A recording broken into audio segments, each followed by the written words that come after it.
Sa bawat edisyon ng Pinoy Big Brother, laging may isang personalidad sa labas ng bahay ni Kuya na aktibong nagbabantay, nagbibigay komento at sumusuporta sa mga bagong housemates.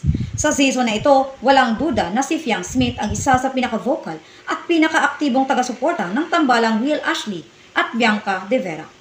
Hindi mo na kailangang lumayo, isang silip lang sa kanyang social media ay makikita mo agad ang kanyang kilig at buong pusong suporta para sa dalawa. Ang mas nakaka-inspire dito, si Fiang ay hindi lang basta viewer, isa rin siyang produkto ng bahay ni Kuya. Bago siya sumikat bilang artista sa TV, personalidad o personality sa ABS-CBN. Una muna siyang nakilala bilang housemate sa PBB, kung saan nagsimula ang kanyang public journey. Kaya bilang isang dating housemates o insider, may mas malalim siyang pangunawa sa dynamics sa loob ng bahay. Isang boses may kredibilidad at puso. Hindi biro ang level ng suporta ni Fiang sa tambalang Will at Bianca. Araw-araw siyang may tweets, Instagram stories, at TikTok reaction videos tungkol sa mga sweet moments ng dalawa. Mapatinginan, kulitan, o simpleng pag-uusap ni Will at Bianca, siguradong may real-time reaction si Fiang. Karaniwang may caption na, "This is it." O tingnan nyo ang chemistry nila, na sinasamahan pa ng hashtag gaya ng hashtag Will Bianca at suportado ni Fiang. Ngunit hindi pa sa kilig makikita rin sa mga pahayag ni Fiang ang pagiging protektibong ate para sa tambalan. Kapag may bumabatikos sa duo, agad siyang sumasagot at nagbibigay ng pahiwatig o makatwirang opinyon.